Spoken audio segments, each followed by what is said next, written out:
What do you say, everybody? It's time for Monday Night Quarterback, and we are live tonight from Westgate Luxury Condominiums. They are the presenting sponsor of Monday Night QB right here on the Bama Insider YouTube channel and on 3. So today we're going to talk a lot about Alabama football, but let me tell you about Westgate, because I know a lot of you guys that are hanging out are going to be coming into town. Maybe you got a kid that's going to school here. You just want a spot to hang when you're in town. Westgate is the place. They got 1 to 5 bedroom units. They go from 900 to 3,000 square feet. You got the amazing kitchens. You got the oversized balconies. You got the Skygate Club. Look at Kyle in there shooting some pool. He'll be on the show later on today. That's where we are right now, the Skygate Club. So check it out, westgateal.com. All right, as we talk Alabama football here from Tuscaloosa, we'll bring on Clint Lamb. Clint, you've been covering the Crimson Tide this year through camp. I can't wait to hear what your biggest takeaways are from Alabama's Saturday scrimmage. That's their first of the year. Well, I don't know if I want to tell you guys. Tell us. I didn't get an invite to Westgate to hang out with you guys, so I'm a little salty right now. It looks like you guys are having a lot of fun. But yeah, you know who else is having fun? The Alabama program. They just had their first scrimmage, and there were a lot of interesting takeaways. For me, you know, going in, I think what are the two big question marks on offense? And I guess we'll be more offense specific here. It was the offensive line, and it was the wide receivers. And I think that we've gotten some clarity with the offensive line. Doesn't mean that it's set yet. There's still some time. You know, Seth McLaughlin is certainly still in that center battle that's going on. Kendall Randolph, he worked with the first team at left guard. He could certainly find himself in the starting lineup, but it's starting to look like, now granted, you know, Javian Cohen working with a second team, that probably has a lot of people concerned. I wouldn't be overly concerned right now with something like that. You know, he did have to spend a little bit of time away from the team.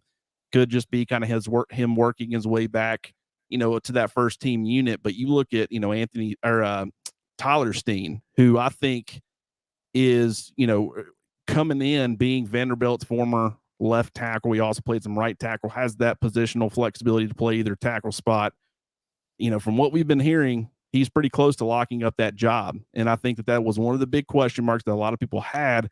And then on the other side at right tackle with J.C. Latham, I've heard that he's had an outstanding camp. He's doing a lot of really good things. So them having, you know, or at least moving towards having their 2 tackle spots solidified going into, you know, the second scrimmage this week, I think would be absolutely huge for them.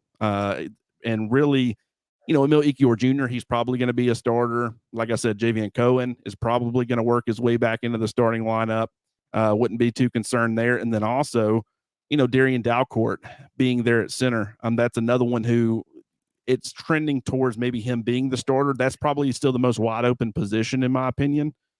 But he's been doing some good things. McLaughlin has looked really good as well. So I think that they have 2 really strong options there at center. And then the other spot is wide receiver. And Nick Saban talked about the wide receivers needing to play with a lot more consistency, which kind of makes sense when you think about it. If you think back to last year and the guys that they lost, you know, Jameson Williams, you know, really the way that I'll put it is this, who has been the one constant throughout all of it, throughout, you know, everything that's gone on since Bryce Young became the starter, who has been like the one constant receiver? You know, it's obviously not Jameson Williams or John Mechie or Slade Bolden. Those guys are gone. It's, you know, not a JoJo Earl. He's currently out. He's not in the lineup. Ja'Cory Brooks missed the entire spring. Ajayi Hall, Javon Baker, both those 2 guys transferred. You know, Cameron Latou and Jaleel Billingsley, even at tight end. Those are your main pass catchers. Cameron Latou's been banged up. Jaleel Billingsley has hit the transfer portal and ended up at Texas. The one constant has been Trayshawn Holden throughout the entire thing. He's been there, whether it be last year, whether it be in spring, whether it be in fall. And I think that you're starting to see that benefit him a little bit. He's always had a very strong chemistry with Bryce Young, but the fact that he's now, you know, being given a little bit more opportunities, he's probably the most limited athletically amongst the receivers. But, you know, the chemistry, you really can't make up for something like that. So I really think that he has a very strong opportunity to maybe be a starter come, you know, week 1 against Utah State. But we'll just kind of see how things are working out. But the offensive line and the wide receivers, to me, those are 2 of the biggest question marks. Defense, there are some, you know, storylines as well to talk about. I'm sure we'll get to those. But the offense is the biggest side of the football as far as uncertainty. So, we're starting to get a little bit of clarity with some of this stuff. Hey, Clint Lamb, you guys are hanging out with us here on the Bama Insider YouTube channel, part of On3. Make sure you like and subscribe. Give us a thumbs up. That's the way you say roll tide when you subscribe, when you tell your friends and share. This is the Mac Daddy of YouTube channels for any college football program, and you got it right here with us covering Alabama, and you guys are a huge part of it. You talk about the wide receivers. Who were the guys that were in the first working group, and do you think that those three guys are who we're going to see when Alabama plays Utah State, or is there still a lot to be determined? There's still a lot to be determined. It was – Jermaine Burton, he's been by far the most consistent receiver, whether it be spring, summer, or fall camp. Nick Saban's talked about that quite a bit. Got to talk to him today for the first time since he transferred to Alabama, which was fantastic. He was a great interview. But it was Ja'Cory Brooks. He was in or working with the first team, and then it was Trayshawn Holden. And you got, some other guys sprinkled in there, but it kind of makes sense when you think about it. Tyler Harrell transferring over from Louisville. A lot of people thought that he would automatically get inserted into the starting lineup. Whether it be Harrell or Eli Ricks on the defensive side of the football, sometimes you got guys that come in, they immediately pick things up, a Jermaine Burton, a Henry To'oTo'o, and then you got other guys who come in and it takes a little bit of time. So, I'll be curious to see how Harrell was able to get into the mix over the course of the next couple of weeks, or if he's able to. It might be a situation where a lot of people thought that he would contribute right out of the gate in week one. It might be, it might take him a little bit longer, and you might see him contributing a little bit more towards the middle part of the season or the latter part of the season, just depending on when he can pick everything up that he needs to. So, you got Aaron Anderson, who's been out. You got JoJo Earl, who is out. Those are 2-year guys who you thought might be in the mix. Certainly JoJo Earl, but Aaron Anderson was like a true freshman that a lot of people, myself included, had pegged to maybe contribute as a true freshman. He's going to be back in a few weeks. So there's some uncertainty at the position right now. And Nick Saban, like I said, he is preaching consistency. It's all about getting the chemistry down with Bryce Young. And that's why I brought up all those guys, and just the fact that it shouldn't be surprising to a lot of people that the chemistry hasn't been developed yet, because there's still a couple of things to work through. But the receivers, there's still a lot of talent. I'll continue to reiterate that. It's just, it's fall camp for a reason. Kobe Prentice got big praise from Nick Saban. Yeah, this is a guy, I love his, flexibility to play inside and out. I think that really helps. You've had guys in the past who can play all three positions, and Alabama likes to move guys around. They don't want to pigeonhole the guys they have out there. I think it's a lot more difficult to defend an offense when you are able to move guys around and create or isolate receivers and, create the kind of matchups that you want to. That's certainly a guy who not only performed well, but it wasn't just the scrimmage. He's been performing well throughout fall camp from what we've heard. And, that I will be curious to see if he's able to work his way into that mix, because one of the things with him, whether it be that I've heard, is just consistent hands, which I think has been something that Alabama, it's not necessarily that they've been lacking. It's just that, they've had some drop issues, whether it be in the spring or last year, in the national title game that left a lot of bad taste in people's mouths. So, Prentice being able to work all three levels of the field, he's got some vertical speed. I would love to see them utilize that vertical speed in the slot. Like I said before, you're missing that element a little bit, losing Jamison Williams. And I think Kobe Prentice, if he could work his way into the mix, could certainly contribute in that area. But he's a good player. And, you kind of figured that one of these receivers was going to step up. Last year, it was the one that really no one was expecting in JoJo Earl, mostly because he didn't arrive until the summer, but he picked things up quick and he proved that he could be a contributor, even though he didn't have the kind of season that a lot of fans had wanted him to. He was in the two deep from the jump. So, yeah, I definitely think that Kobe Prentice is certainly going to be in that mix. He's Clint Lamb. I'm Mick Gillispie. It's Monday Night Quarterback, brought to you by Westgate Luxury Condominiums. Make sure you guys give us a thumbs up and share and subscribe as you hang out. We're getting you ready for Alabama and Utah State. Alabama, number one, according to both polls. We're not going to talk about that yet with Clint. Give me your preseason injury report. We know about, JoJo's injury. What about the rest of the team? Yeah, it's interesting because you kind of break them up. You got the guys who are out. You got Cameron Latou, you got JoJo Earl, Aaron Anderson. Elijah Pritchett, Earl Little, Isaiah Hastings, all these guys have missed, pretty much outside of JoJo Earl, they've pretty much missed the entirety of fall camp. And so you've got those guys who you kind of knew going in. Then you get the news from Nick Saban that Kyrie Jackson missed the scrimmage due to a groin injury. Then you start to think about that and say, okay, how does that affect the cornerback competition? Because you've got some things going on with Eli Ricks as far as trying to work his way up the depth chart. But then also you got to talk about other guys they held out, a DJ Dell, a Will Anderson. You really don't know what the reasoning was for that. I don't think it's any concern with either player as far as any sort of significant injury with Will Anderson. It could be as simple as, not wanting to give the offense a little bit of a better look, and what you're going to get with Will Anderson. But, and then the other part to talk about, and I don't know what this means or whatever, but you're watching some of the practice videos, and we've seen some guys like Christian Story and Brian Branch and even Will Anderson, which Will Anderson did miss the scrimmage, so that makes sense. But we've seen all three of those guys at various points in some of the practice footage in black non-contact jerseys. So that's at least something to note moving forward. Really the biggest position that's been hit so far is just Bryce Young's pass catchers, because you've got three different guys. Cameron Latou at tight end, a very trusted pass catcher. You've got JoJo Earl, and of course you've got Aaron Anderson. You start digging into that depth a little bit and trying to figure out, okay, who's going to be his weapons, and that's a big question mark as we enter the week leading up to the second scrimmage. Guys, we love seeing all your comments in the comment section. Keep firing them out as we talk to you here on Monday Night Quarterback here on the Bama Insider YouTube channel. Like, subscribe, and share. Thanks for being here as we talk with Clint Lamb. Defensive storylines emerging. I guess everyone's really comfortable with the defense, but what are the storylines so far this year? Well, I think right now there's two big ones. It's kind of like the offensive line and wide receiver on offense.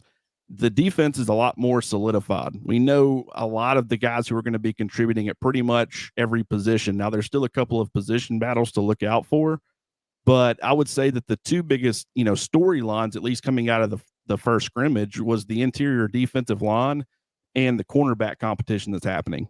And with the interior defensive line, typically, Alabama has liked to rotate about 6 defensive linemen, and I don't know if that's been by design. I think it's more so just worked out that way. But when you look historically, especially over the last 5 years, it's been pretty consistent. You'll see, normally 5 guys. Sometimes they give the top 3 a much higher percentage of the snap share. Now, in recent years, you haven't seen that, but in the past, when you've had, just absolute studs like a Jonathan Allen or Deron Payne or, Raekwon Davis, those guys have seen, 65, 70% of the snaps. You're really not getting that now, but the magic number, in my opinion, is 6 with the defensive line, the interior defensive line. And we knew 4 of those kind of going in with DJ Dell, Justin DeBoigbe, and Byron Young, and then also Tim Smith. We figured Jamil Burroughs was going to be in that mix as well. And from everything that we've heard, he has. He's not only is he getting snaps with the first team, but he's doing some good things. Had another big third down sack in the scrimmage on Saturday. So that's certainly a development and a storyline that, continues to need to be monitored. And then, you start trying to figure out, okay, who is that 6th defensive lineman going to be? Is it going to be a Damon Payne? Is it going to be a Monkel Goodwin? A Jamarian Latham? And from what we've heard, you've heard good things about a lot of guys. I've heard good things about Latham based off of people that have been talking on the message boards today. Heard good things about Perry, based off of that. But Jaheim Otis is a guy who just his name is constantly popping up. And just being, 6'5", 342 pounds, people have been describing it as a guy that's just been like pretty much immovable. And I will be curious to see if he can work himself into the mix. If as long as he continues to flash, he's going to get some opportunities. Do I think he's going to get a 40% snap share or a 30% snap share? More than likely not. But the fact that he's a very tough guy to move and just he commands such a presence on the interior defense, on top of the fact that he's got some twitch and some ability to maybe get after the quarterback as well, a lot more than you would realize for a guy his size. That's a big presence that could be on the middle of or in the middle of Alabama's defense. And I think that that's something that they're going to try to figure out a way to get him on the field in some capacity. So the interior defensive line has been a big storyline. Then, of course, cornerback as well, with Kyrie Jackson being out. Kool-Aid McKinstry, I think Nick Saban said he did okay. Terry and Arnold was actually the guy who ran opposite McKinstry with the first team. It was not, Eli Ricks, which I think is very telling. We're going to have to wait on Eli Ricks. It's going to take him some time. Just the cultural, shift going from LSU to Alabama. New defense, new teammates. What is asked of him in Alabama's defense is way more complex than what it was at LSU. It's going to take him some time. Now, once he actually, it does start to click for him, I certainly think he could still be Alabama's best corner. But, it's kind of like the Tyler Harrell situation on offense. You're going to have to wait on it. But in the meantime, Terry and Arnold has done some good things, according to Nick Saban. And you got Kool-Aid McKinstry, who I think is pretty close to locking up a starting job. So even if Ricks takes a little bit of time, with Arnold stepping up, with the fact that Kyrie Jackson, even though he's out right now, you can probably rely on him to be a starter. They don't have to rush Ricks. So I think they're in pretty good shape at that spot as far as the way it's developing. But, it is something to kind of continue to keep an eye on. Joseph Hastings is coming up to talk recruiting. Clint, one quick question here before we let you go, and giving us great stuff and everything else that you mentioned, plus Ricks was hurt, right? So coming back from that as well. True freshmen, though. Let's talk about true freshmen. Alabama with a great recruiting class. Are there any of those guys, those true freshmen, that are making noise in this practice scrimmage so far this year? Well, what's wild is that, you typically get a couple of guys. It's very hard to identify them right now. There's nobody that you point to and you say, yeah, he's definitely playing. You look at some of the top guys in Alabama's class, Jeremiah Alexander being an edge guy, not going to see him much. You look at Jahad Campbell being an off-ball linebacker. You might see him a little bit, probably not. I would say right now, Jaheim Otis is certainly one who is kind of forcing his way onto the field. And you've always get, one or two of those guys, and you probably will end up seeing another. Curtis Perry, and the fact that he's been able to make a little bit of an impact. I think that defensive line rotation's a little too deep for him to get on the field. But then maybe a Kobe Prentice, and the fact that he continues to stand out and make the most of his opportunities. These guys, Harrell's going to eventually get it, and Aaron Anderson's going to get back, and JoJo Earl's going to get back. And so Prentice, if he wants to make an impact in year one, right now it's his time to make the most of his opportunities. And from what Nick Saban's been saying, he's been doing that. So, I would say that maybe he's eventually able to get into the mix a little bit, even though once they're kind of back and fully healthy and everything, trying to figure out a way to get him on the field might be fairly difficult. So there's no freshman that you point to and say, yeah, he's definitely going to be on the field in week 1 against Utah State. But they have a lot of guys who could potentially work their way into that, conversation. And killing it again, Clint. Where can people find you? I know you're on here a ton on the Bama Insider YouTube channel, but what you got going on this week? Oh, well, I pretty much live on the Bama Insider message boards, Talk of Champions. We love it over there. We built kind of a great community. It's like I said, there were people that were sharing some information with me as far as the scrimmage. The people that I talked to, you only got so many sources in very tight, closed scrimmages like this. And, the sources only keep up with so much. They only see so much. So we've got some people that are sharing some information with us that I'm like, hey, I need to go look into that. I hadn't heard that. I hadn't seen it. And so that's the kind of community that we're building over there at the Talk of Champions Bama Insider message boards. So that's the easiest way, that and Twitter at Clint R. Lamb. But we've got more, tons more going on. I'm going to be doing some more depth chart projections and updating that, I think on Thursday, now that we're going to be 2 weeks through the, fall camp. We've got, tons of pressers coming up with coaches, Nick Saban, and then players as well. So, it's the usual, but I appreciate you having me on, Mick. This has been fun. Always great hanging out with you. Clint Lamb, part of our crew, Clint R. Lamb at Twitter, if you want to check him out, man. Let's do it again next Monday, my friend. Mick, that sounds fantastic, man. I appreciate you. You too, man. All right, you're hanging out with us here on Monday Night Quarterback. We're doing it from Westgate Luxury Condominiums, and you need to check it out, westgateal.com. You got the oversized balconies, which you can see, depending on what side of the building you are, you can see Bryant-Denny Stadium. We could literally throw a football, and it would hit the stadium and bounce back to us from the Skygate Club where we are right now. I can see Denny Chimes from here. I can see campus, the strips right there. Find out more information, whether you're looking to rent or buy, Westgate AL. All right, let's bring on our next guest. Let's talk some recruiting as Alabama is in the works of putting together the #1 class in the country. There he is, Joseph Hastings. What is going on, dude? Mick, I'm doing excellent today. Just been monitoring my phone for a lot of notifications. They've been coming in and looking for one in particular. It's just been one of those kind of days, but just a great week to start off. Just a great way to start off the week. Chasing those stories, and I know you're hitting the road for this weekend, right? You're going to see some of Bama's big prospects. Where are you going to be? Yeah, so I'm actually going to be in Atlanta, Georgia for the next couple of days. On Friday and Saturday, I'm going to be at Buford versus Thompson on Friday, which is going to be a big-time game. Just looking at Buford's roster, you've got Alabama commitment, Justice Haynes, running back commit. You've got a ton of prospects in the class of 2024 that are making headways, KJ Bolden and Edric Houston and King Joseph Edwards. So I'm going to be paying close attention to them. And then on the other side of the ball, obviously, you have Peter Woods, Clemson defensive lineman commit that Alabama is still in touch with.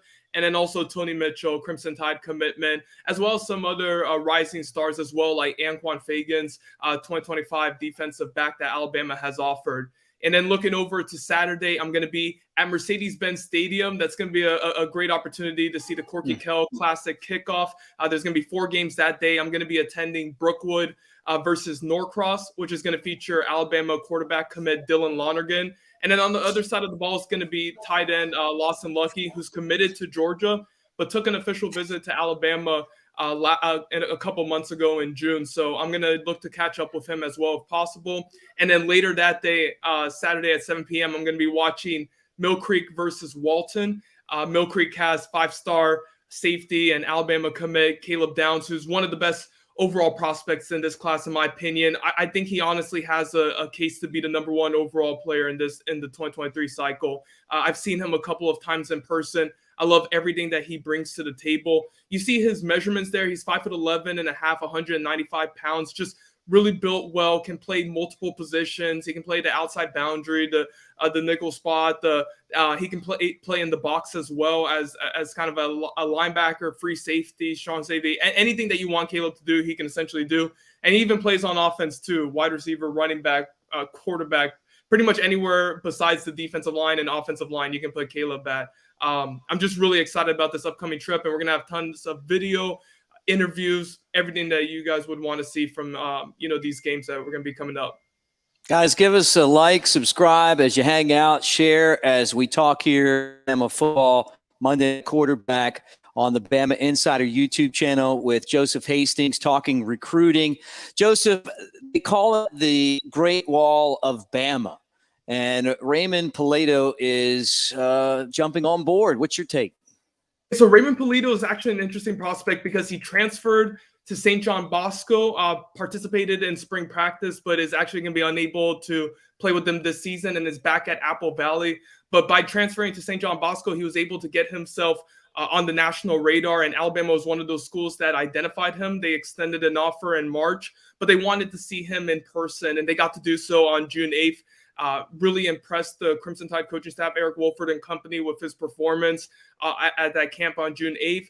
He stayed another day, so it was a 2-day trip. And then he returned a month later just to kind of see more of the town of Tuscaloosa, see what it had to offer, and, things of that nature. And he just fell in love with it. His dad loved it. Family loved it. Alabama checked off all the boxes for him. So the 2 questions that we really had in Polito's recruitment was, would Alabama take Polito? And then also, would he make that move from California to Tuscaloosa? With those 2 trips, both of those questions were answered. And look, Alabama is getting a massive offensive lineman in Polito, 6'6", 358 pounds.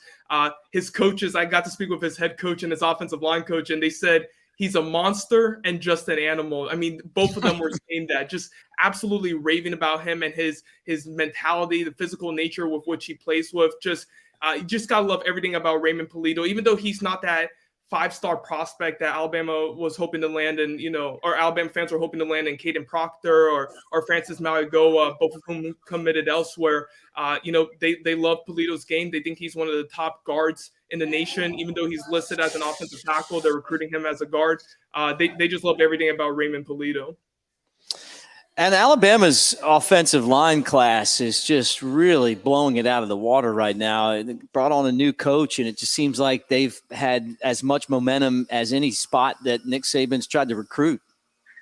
Yes, absolutely. Look at Raymond Polito joining the class a couple of days before it was Miles McVay, who was sought after by programs like Texas and Oregon, Texas A&M. So Alabama was able to beat out some noteworthy programs to land his commitment. And then also earlier in the summer, Wilkin Formby kind of got things started off with his commitment on June 20th. That was the one that wasn't necessarily a guarantee, even though he's a Tuscaloosa prospect. You would think that he's an Alabama legacy. You would think that he would be a shoo-in. Ole Miss had offered him a few months before Alabama did and got those relationships started. So, kind of came down to Ole Miss and Alabama, and the Crimson Tide were able to land a big win there. Just also looking at some of the success that they had in July, being able to land Olaus Alanine, who was considering the Miami Hurricanes. At one point, people thought that he was trending to the Hurricanes, yet Alabama was able to land his commitment, which was just really impressive considering the competition that they had in there. And then also essentially doing a flip of Raquez McElderry from the Georgia Bulldogs. Raquez ended up decommitting from Georgia, then committing to Alabama a couple of days later. But, the Crimson Tide were able to get him in the fold in early July. And, they just kind of built that momentum and continued it throughout the summer. Much credit to Eric Wolford and company. Yep. And they're not done yet, Mick. Even though they have 5 offensive lineman commits, they're still in touch with a trio of other prospects, Proctor being one of them, Samson Okunlola, 5-star out of Massachusetts, and then also Monroe Freeling, who took a visit in late July and could be returning for an official visit this fall. So they may not be done just yet. It's kind of insane to see how Alabama is recruiting some of these positions, because you would think once they got the tight end commit and Ty Lockwood, they would be done.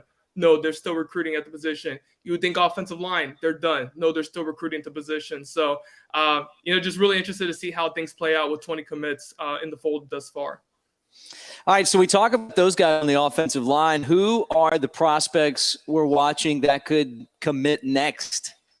Yes, so there's going to be a few prospects with commitment dates coming up soon. We're going to be paying close attention to Jordan Renaud, who's going to be committing on September 19th. He's down to a top 2 of Alabama and Oklahoma right now, and that's an interesting one to monitor because, yes, he is going to be committing on September 19th. Alabama has the momentum right now, but Oklahoma is the program that's going to be getting that final official visit. They're going to be hosting him on campus just over a week before he commits. So obviously that's something to pay attention to.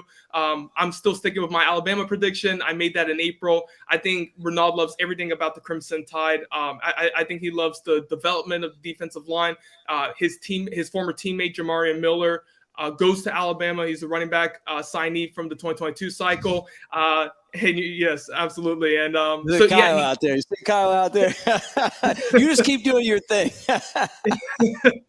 Yeah. So with Renaud, I'm still sticking with my Alabama commitment there. And then also Edric Hill, I believe he is going to be announcing sometime in September. We'll see. No official commitment date set in stone just yet, but I like where Alabama stands with him. Andrew Bone submitted a prediction. I'm pretty close to submitting one myself. And then also Centarian Perkins, Ole Miss linebacker commit. He's somebody that we've been waiting on for several weeks now. I've still got Perkins on my Twitter notifications just to see what he ends up doing. He changed his profile pic to him in an Alabama uniform, retweeted his Alabama offer. And he did that all in early July. I heard that a commitment could have been done by the first or second Thursday of July. I was told that was the date to watch. Never happened, but I think it still could happen. So those are kind of the 3 we're paying close attention to right now. We got Jay Stein coming up next segment. Let's finish off, though, with Joseph Hastings here. And guys, like and subscribe. Give us a thumbs up. Say RollTide to Joseph for all this great recruiting information and all these nuggets. Giving us a thumbs up and subscribing to the Bama Insider YouTube channel. You're at the place, the number 1 place. Just like Alabama's number 1 in the AP, they're number 1 in the coaches. Bama Insider is number 1 in information for the Crimson Tide, and you guys know that, and you're the reason why. We love you guys. Appreciate you so much. Like, subscribe, give us a thumbs up, share. All right, final question before we get to Jimmy. Who is your sleeper commitment in this class, if you had to say it right now? And I'll let you change this later on, but I'm talking about right now. The sleeper commitment in this class, I think, is going to be Hunter Osborne. He was somebody that Alabama hadn't necessarily put on the full court press for throughout most of the time that he had an offer from Alabama. He got offered back in January, but they were still eyeing some other prospects. Obviously, Peter Woods and Kelby Collins, both of whom committed elsewhere. But Osborne is the one that I'm going to be really thrilled to see. I got to see him in person at the Atlanta Under Armour camp back in February. Shows a really nice get off. He has great strength for his size. I think he's going to only continue to put on more muscle once he gets in David Ballou's strength and conditioning program. I just kind of think the sky is the limit for him. You're going to potentially be able to put him in the interior of the defensive line if he bulks on another 40, 50 pounds, or you're going to be able to put him at defensive end. You're going to be able to move him at different spots along the D-line. I think he's really versatile. Charles Power, our On3 director of scouting and rankings expert, told me that the only thing he really wants to see from Osborne is just a little bit more from his pass rushing. Other than that, he thinks his run stopping ability is excellent. He likes the way he utilizes his hands, the strength he plays with, the power, how he overwhelms opposing offensive linemen. And look, he played with a fellow blue chip prospect in Justice Finkley last season. And Power told me, watching the film, most of the time it was Hunter Osborne being double teamed. It wasn't Finkley. And that just goes to show how dominating of a presence he can be in the trenches. So he's my sleeper commit. I think Alabama fans will like the name Hunter Osborne. All right, Joseph, anything that you want to add? Where can people follow you? I know you're going to be out on the road this weekend, but where can people check out your work? Yes, so head to Twitter at Joseph A. Hastings. I'm going to be tweeting out live updates and videos from the games that I'm going to be seeing this week. I'm also going to be on the road plenty throughout the rest of the season. So even if this slate of games, which is a big one, even if that doesn't appeal to you all, I'm going to be seeing Richard Young. I'm going to be seeing Eli Holstein and other Alabama commitments and targets. So be sure to give me a follow and check up on some of those updates, and then also head to the Talk of Champions message board. Like Clint said, I pretty much live on there, like he does, just chatting it up with you all, having great discussions about recruiting and just life in general. We had a great baseball thread, like who's your favorite baseball player of all time. I posted that. I said, who was it? Oh, Griffey Jr., the kid. Yeah, I went with the kid. Yeah. I was watching his highlights for like the 100th time. I was like, I got to make a post about this. So we talk recruiting, we talk football team stuff, and we just talk life in general. So be sure to join us there. Hey, great take. Always awesome talking to you, Joseph, and let's do it again next Monday. Can't wait for it, Mick. Thank you. And there's Joseph Hastings, guys. He's out there beating the streets. Make sure you check his work on Bama Insider and the On3 Network. All right, let me remind you, we're hanging out right now at Westgate Luxury Condominiums for this edition of Monday Night Quarterback, brought to you by Westgate. I see all you guys in the comments section, and I want to tell you thank you. Thank you for hanging out with us tonight. Roll Tide, everybody. Jarvis, Sean, I'm seeing all you guys. Buck, thank you for the comments. It really, I missed you. I have missed you, and I've missed us together talking about Alabama football. But as we roll toward the kickoff against Utah State, which is right there. You can't see it from this angle, but it is right. I'm looking at it right now. We're going to be together, and we're going to get this thing right as Alabama, 9 days, will play Utah State to start the 2022 season. All right, not the final guest, but another guest, because we got a special guest in the last segment. But let's bring on Jimmy Stein. Let's talk with Jimmy about the scrimmage. Oh, there he is. What's up? Got the lighting, got the camera. What's going on, Jimmy? I have leapt into the 21st century. Good to see you, Mick, and Captain Kirk and Mr. Spock. Hey, right on. All right, dude. Well, let's talk about this Alabama scrimmage. I want to get your take on what happened Saturday, how you feel about what you're seeing. And I know we're going to talk offensive line and wide receiver, but throw something else out there. Your feelings on the scrimmage from Saturday, what are you hearing? Well, in a scrimmage situation, it's always good with the bad, right? One of the things that's always cracked me up, I've been to some Alabama scrimmages in the past. It wasn't like it is now. And in the past, anyone could go. And whenever Alabama would make a big play on offense, the whole crowd erupted, However, when I mean a crowd, I mean 200 people, 500 people, 1,000 people. It's a big play on offense, everybody erupts. And my response is, we just gave up a touchdown. That's not good. But so whatever reason, fans tend to, root for an offensive play. So for every good play, there's a bad play, right, in a scrimmage. Well, I think there was good and bad. I'm sure Nick Saban will be the first to tell you that. In terms of what stood out to me is contributions from young players that I haven't been counting on all summer. Jaheim Otis, famous for the weight loss. He's getting first team reps. He's playing snaps with the first team. That doesn't mean he's a starter. That doesn't mean he'll play first team reps when the games start.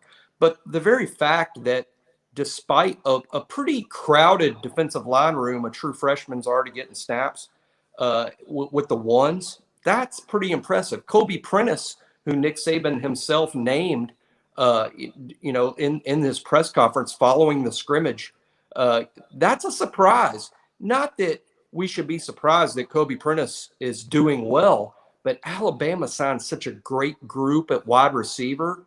That name could have been Shaz Preston. That name could have been Kendrick Law. That name could have been Isaiah Bond, but it's the in-state kid from Calera, Kobe Prentice, that's playing snaps with the older kids. He's not just down there playing snaps with the true freshmen and the walk-on. So I was most impressed by the fact that those guys are getting snaps with the older kids. But there's also a downside. The first team offense did not light it up all day. The first team defense did not shut out the second team offense. So there are some things to be concerned about, particularly as it relates to, I think, the injury situation at cornerback and the injury situation at tight end. Yeah, no doubt. And those things that we're going to have to get figured out before Alabama and Utah State kick off. And it's going to be right across from where we're sitting right now at Westgate Luxury Condominiums. One area, Jimmy, that I feel a lot more comfortable with this year is Alabama's backfield. I just feel like this is going to be an explosive group. If you had to predict what we're going to see in 2022, what would it be? I think Jahmyr Gibbs, and it shouldn't be a surprise to anyone. And Nick Saban has singled him out, even unprompted at times. Jahmyr Gibbs brings an element to the backfield that, frankly, we haven't seen in Alabama in a few seasons.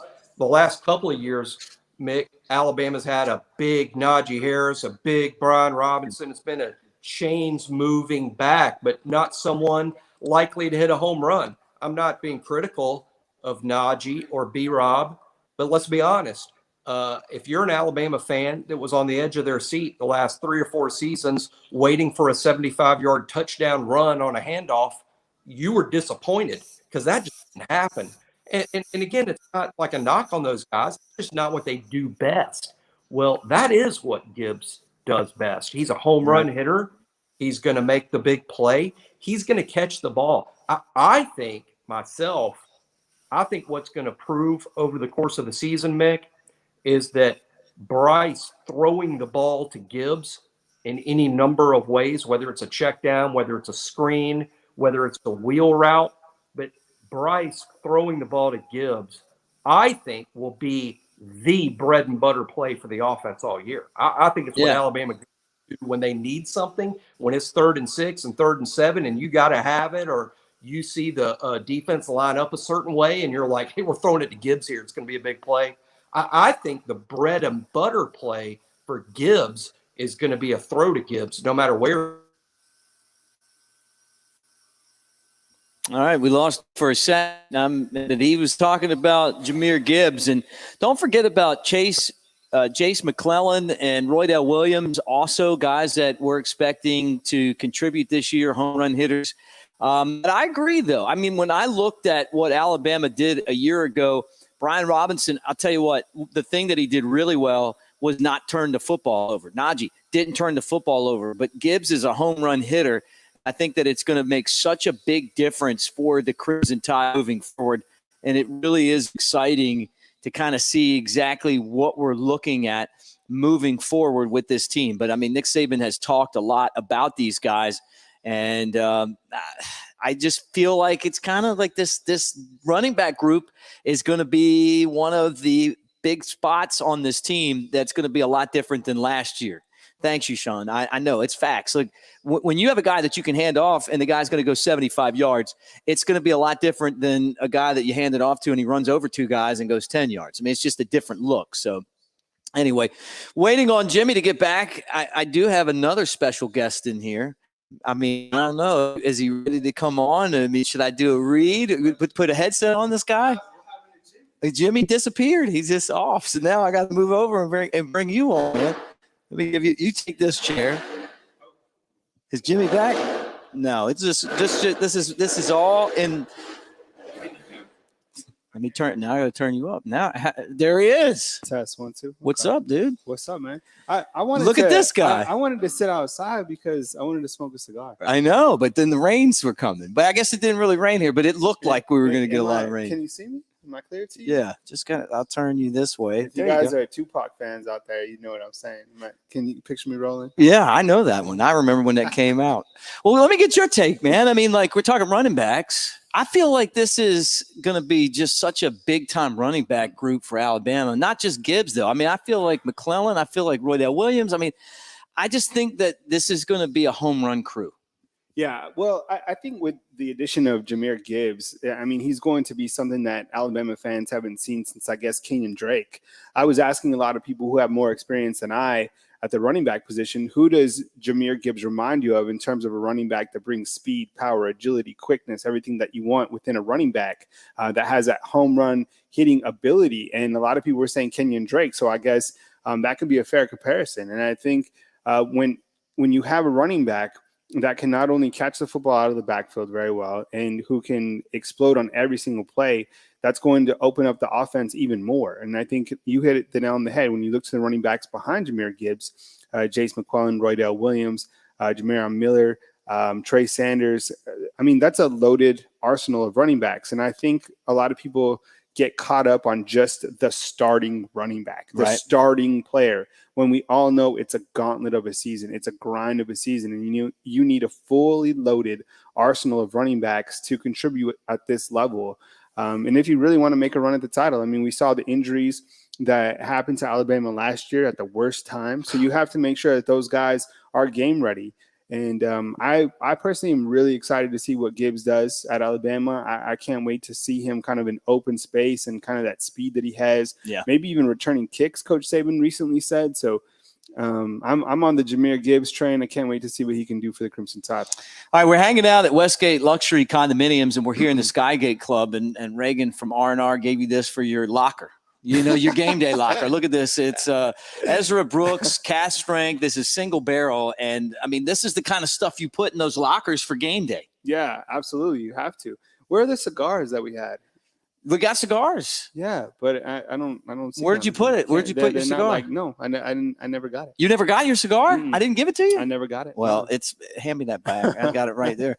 You got a cigar up here. I mean, man, I fumbled.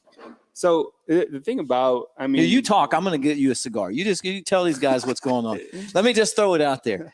Give them a breakdown of what you think of this first scrimmage in the offensive line.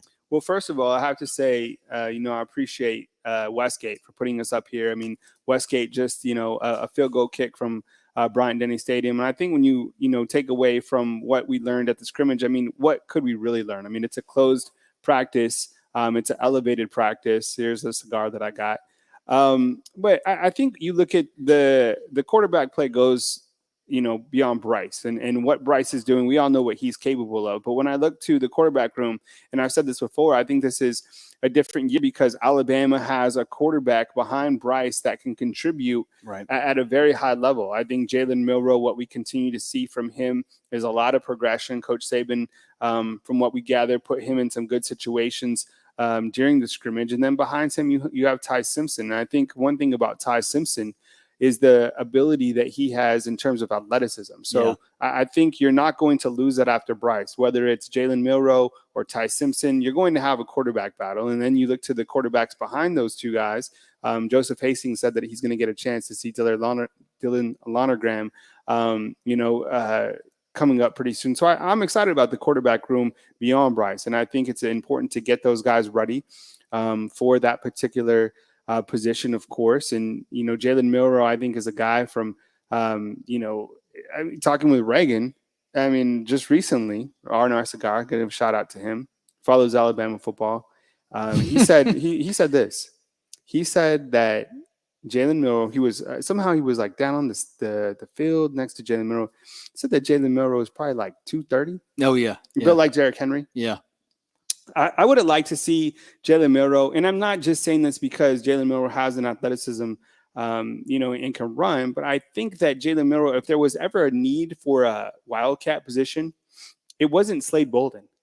It was supposed to be Jalen Milroe. Yeah, right. And I'm not just labeling him a wildcat quarterback. He can lead this team if he needed to. But I'm saying in a formation like that, when you have someone as diesel as this that has the athleticism, put him in that position, rather than Slade Bolden. Right. Bless Slade Bolden's heart. I think he did a wonderful job for what he was capable of. Right. But come on, Bryce too nice. The guy is the Heisman. What he did last year was remarkable. I look back to the games. You look back to the later part of this season when it was a very difficult season, very difficult games. The way that Bryce stepped up in those games. You look at that Arkansas game. Yeah. Arkansas was salty. I know. They were salty, and going on the road is going to be tough this year. Oh. Sam Pittman people talk about Lane Kiffin. People talk about all these hires in the SEC. Sam Pittman is probably the best hire in the SEC. Been phenomenal. He's an amazing. And you know who tried to get him before he went to Arkansas? Coach Saban. Did he? Coach Saban said, because he knew. Yeah. He didn't want Coach Pittman to go somewhere else, Right. and Coach Pittman was going home to Arkansas all day long. But you look at what he did during crunch time against Auburn, right? Backs against the wall, the Heisman moment. The Iron Bowl is something that we'll always remember with Bryce Young. Yeah. Hooks up with Ja'Cory Brooks. Think about the play where he's in the end zone. Yeah. And there's like no timeouts and no time left. Yeah. When the bullets are flying, he's at his best. He really is. And he's so hard to get a hold of because of his side to side and kind of his escapability that he brings to the table. Bryce Young also improved on his deep passes. We continue to see that towards the later part of the season. And it looks like Jermaine Burton is going to be that guy. We continue to hear a ton about Jermaine Burton, that he's doing a great job. I can't wait to see Jermaine Burton and some of these other wide receivers really step up and have their opportunities. I think it's going to – the receivers that have been here over the past several years have just been phenomenal. Right. This is wide receiver U. When you look to the wide receivers that I'm accustomed to seeing, Jerry Jeudy, Henry Ruggs, Devontae Smith. Right. It was like these guys are simply amazing. And Waddle, and then Jalen Waddle. Yeah. Jameson Williams and John Mechie. Yeah. And even before that, Julio. Remember, so Ridley and Cooper. It's a whole line of these guys. You don't drop the ball here. Somebody asked me the other day on the show. They said, "Who is your favorite Alabama player?" Ooh. Since I've been here. So I've covered the team now for 5 seasons. It was easy for me. Very, very easy. I have a number 1 and I have a number 2. Favorite players. I know who it is. Devontae Smith. No, I was going to say Tua. Devontae Smith, no. Because you know why? Devontae Smith has the Mamba. Yeah. He, like, the guy's eyes resonate a winner. He wants to be the guy. When he was here, he would look into the eyes of the quarterback and say, "Throw me the ball." During crunch time, there was nobody that deserved to have that type of an opportunity in late game situation. I'm rewatching The Last Dance of the Chicago Bulls. Yeah. Oh, dude. I lived it. Right? I lived it. It's amazing. It was amazing. He's the best ever, Mike. Oh, man. Well, I'll tell you mine, Julio. Okay. When Alabama stunk and then Julio decided to come to Alabama, it changed everything. Yeah. And then, watching him stiff arm LSU in 2008 out right on that football field over there. Yeah. But that kind of set in motion the super athletes. Yeah. Yeah, I guess it really did. I guess for me, the thing I like about Devontae is just that mentality, because it's not only on the football field. Like, Mick, you work with me, like the mentality that I hold myself up to my staff, everybody. I expect everybody to be a dog and to be the best every single day at what they do all the time. Is that true, Mick? Yeah, it is. So that's why I respect the mentality of Devontae Smith, he stayed after practice. He would put in the work. He wanted to be the best. Now this, oh my goodness. Look at that guy. Would you want to try to stop him in the open field? Oh man. I was just in the stands as a fan. I was working for CTSM, but I was in the stands that day against LSU when I saw him just the starting DB went out and he just took the guy that they put in there and won one of these and the game was over. Yeah. It was over. I mean, Julio's the man. I mean, that's just what it is. So you look at all those guys. I mean, it's really incredible to see and to see really how the program and the offense has evolved. Yeah. Because during this time, granted, Julio got his, but the offense from then to now is completely different. It's kind of 3 yards in a cloud of dust. You know, you have Julio doing his thing, but now it's a different world. Yeah. Right? Spread them out, score a ton of points. I mean, I've seen this. I got here during the new age offense. Right. When things just started to go bananas. So they were like, they scored 50 points and you were kind of bored because you're like 50. That's it. Now the offense is a Lambo, Bugatti, whatever you want to call it. It's amazing, right? And Bill O'Brien's driving the Bugatti. I know. Hey man, I go back to when it was like Gene Stallings, and you would.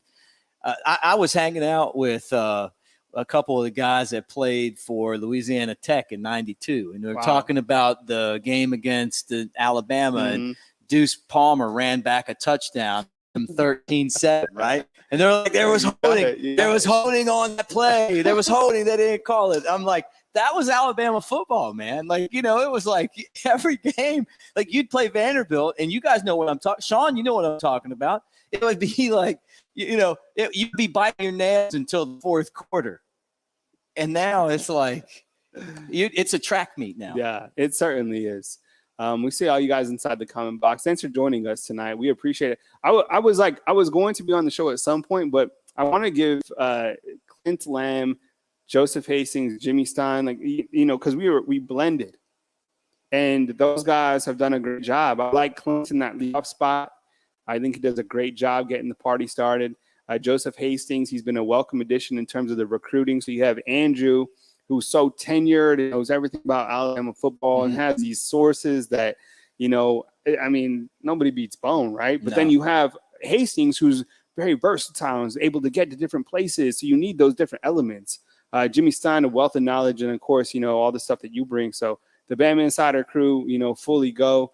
We have Chris in the back, and we have Trey. A lot of people asking about Trey Annity. Trey Annity got hired full time at On 3. Took care of all my people, everybody. So the whole crew's over, and we appreciate it. Look at that. We appreciate it. That combo was just. Thanks for bringing us. My goodness. Yeah. I mean, it's been a big move, man. Yeah. I mean, like really, and I mean, kind of going off the Alabama thing, but talking about this move, it's a big move. Yeah, I think so. But I mean, it's a well-oiled machine at this point. And now I'm so excited because you focus on the football season. And I mean, what Nick Saban continues to do despite these new challenges and these new things that are getting entangled into college football. Right. NIL, the transfer portal. And Nick Saban has continued to just kind of roll with the waves. Oh, yeah. And granted, the program is Alabama is what it is. But still, with that said, he's been able to utilize the transfer portal and NIL. And I know a lot of people, might get excited if Alabama doesn't get a certain prospect or so. But I kind of look at it like, recruiting is still super important. But what's even more important, I think, is after the season, this transfer portal in terms of the players exiting out and the players that you're bringing in. Look at the transfers that came into Alabama, right? Jahmyr Gibbs, he's starting. Yep. He's the man. Jermaine Burton, right. He wasn't here. He is the man. Tyler Stein, he wasn't here. He is the man. Right. Before Henry Toto came from Tennessee, he's starting. He's the man.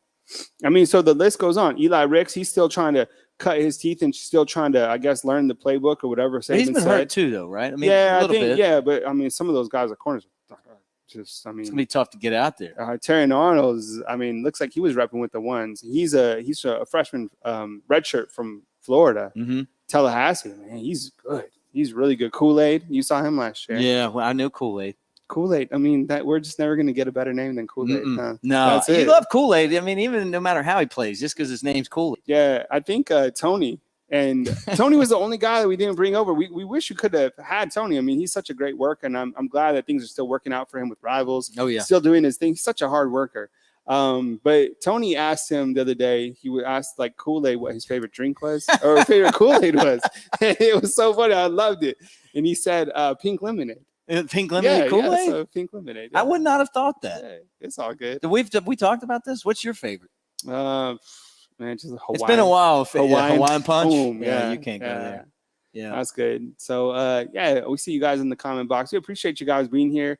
We'll have our recruiting show tomorrow night, and that'll be great. I think I might pass that off if let's you do can it. lead that with Bone. Yeah, can't wait to get together with Bone. Developing that symmetry again. That'll be good. And then Wednesday we'll have the call-in show.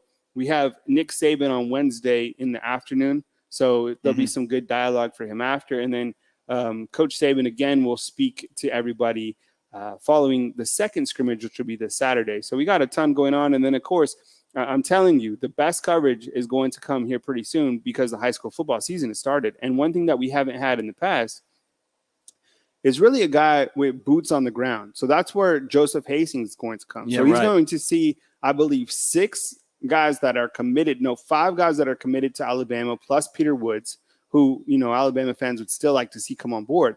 But Hastings is going to have footage of those guys in action, going to put it on Bama Insider. He's going to break down what he saw, right? So you kind of have the elements of what Bone brings and then Hastings, and I think it's just a perfect symmetry for Bama Insider. So, the more coverage, the better, especially for Alabama Crimson Tide football fans, because they continue to recruit at such a high level. Number 1 in the On3 rankings, national rankings, all the rankings that you want.